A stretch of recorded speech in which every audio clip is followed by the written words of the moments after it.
Welcome to today's Qualified at the Intersection. So I want to talk about something, and move myself a little bit here. My mother, when she was alive, she said that Donald Trump wants to send us back into the field.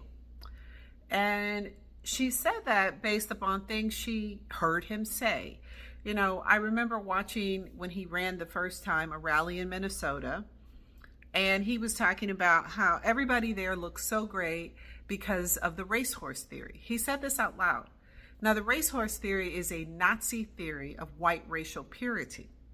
And he talked like this all the time during the first administration. And my mother had this feeling that Donald Trump was going to find some kind of way to functionally re-enslave Black people. So she would not be surprised to hear the Secretary of Agriculture today say that they want to violate the 13th Amendment. They believe that Medicaid recipients could replace immigrant labor, illegal immigrant labor, in the fields, in the meat processing plants, in gardeners, babysitters. And who do you think, which Medicaid recipients do you think would bear the brunt of that type of work?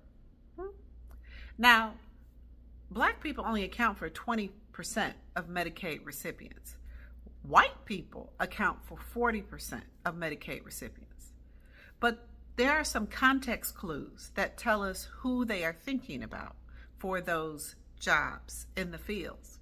So anytime Donald Trump talks about certain types of work that immigrant labor currently does, he calls it Black jobs. These are jobs you're taking from Black people. The idea being that Black people are the only people, not poor white people. You know, he never says poor white people or working white people who need jobs. It's only Black people. He identifies with jobs that include picking fruits and vegetables, working in meat processing, working as gardeners. And there is nothing wrong with those jobs. They are honorable jobs. Black people have walked that road. We have been the gardeners, the paid slave labor, the carers of your children. We have done all those jobs. We're not above those jobs. But there is something about the way he only identifies those as Black jobs. So using our context clues, when we put the Department of Agriculture secretary saying that Medicaid recipients can do those jobs, voila, my mother's prophecies come true. You have found a way to legally re-enslave Black folks, to force them back into what he clearly believes is the only place we should be. Now, when Donald Trump talks about Black jobs, he never says Black people who need a job or poor people. He envisions a world where PhDs are picking fruit, where MBAs are picking fruit. That's how he sees us. And you can tell we are in the middle of an end run. So on this side, we're not qualified. DEI hires. Stephen Miller's legal group is trying to basically bring lawsuits to force Black people out of professional spaces. Donald Trump is trying to use DEI to reinstate incompetent white men like Pete Hegseth and everybody in his administration into jobs of authority and move Black people out. So if Black people end up unemployed, the unemployment numbers. So when I started writing my book, Qualified, 2 years ago, the unemployment rate for Black women was 4.7% or something like that. It is now 6.1%. It is an alarming rise in unemployment for Black women, which is driving the overall Black unemployment rate up substantially. So this is part of a full-scale project. And it's happening in real time. And I think because it's happening in a piece here, and a piece here, and a piece here, people are not as alarmed as my mother was, alarmed as we all should be. When the Secretary of Agriculture twists her mouth to say this. A woman, by the way, the bitter, bitter pill Black people have to swallow is that this woman, this white woman, has this job only because we fought and died for her civil rights that became women's rights, that jumped over us in opportunities for affirmative action and jobs and everything else, that she stands there to say, you need to go back to the fields if you want medical care. So there is a plan. We have to now just simply acknowledge that the plan is to push us out of professional spaces, put us out of work in ways that there is no recourse. And for those who are saying, well, you can start your own business, well, with what capital, what money? Because they are defunding minority business, enterprise, loan funds, all other types of things, and trying to declare illegal any attempts we might have to pool our money together and provide funding for each other, as they did with the Fearless Fund. So we are being hemmed up and don't know it. It's like those velociraptors in Jurassic Park. We got one over here and we're not tracking the one over here. And so what this woman said today is not out of the realm of possibility. That's not just talk. That's not just talk. And the way this Supreme Court is shaping up to be a Plessy court, that would be the court that brought in Jim Crow, it's altogether possible that they would not find this type of forced labor in violation of the 13th Amendment.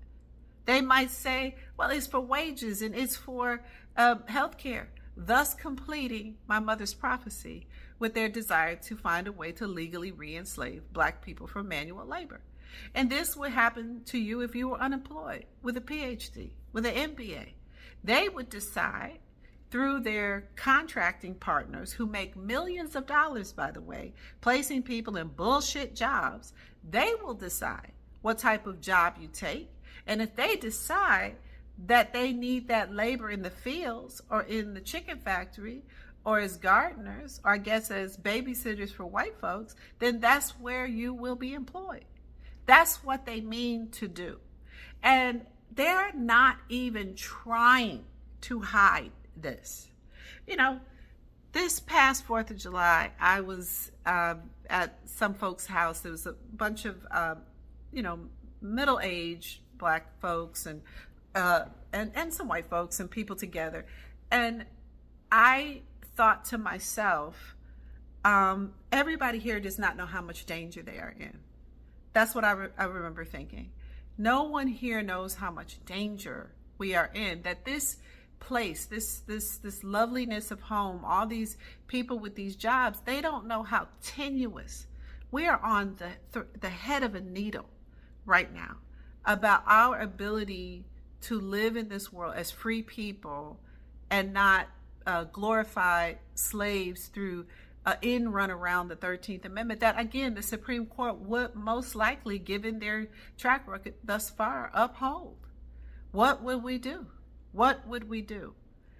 I think it is time that folks get ready and try to figure out what it means to fight back. We have to fight back furiously.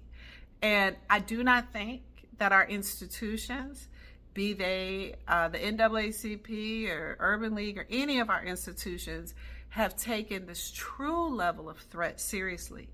We need better targeted litigation. We need to, while we still have dollars, we need to shut this shit down. We need to find a way to swarm our dollars, to shut things down, right? We have to exercise the power while we still have it, because they are quickly moving to separate us from our jobs, thereby separating us from our income. And, because of racism, Black people generally do not have historical wealth, which means they cannot withstand long-term periods of unemployment and then would be subject to the work requirements they create, whatever they might be, from the field to the factory for unemployment. And so we are in a tenuous position that the people are speaking out loud. And so, again, people will say, well, 40% of the people on Medicaid are white. they somehow, I just don't think they're going to be the first group.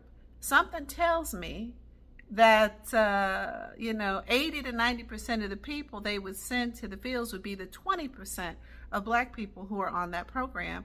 And again, they would intend to expand that to unemployment in other areas. Believe people when they tell you who they are the first time. And, this presidency, this vote, I cannot forgive people who quibbled over Kamala Harris. I have no patience for you. I have none. I have no sympathy. I have no quarter for people who said, oh, both parties are all the same.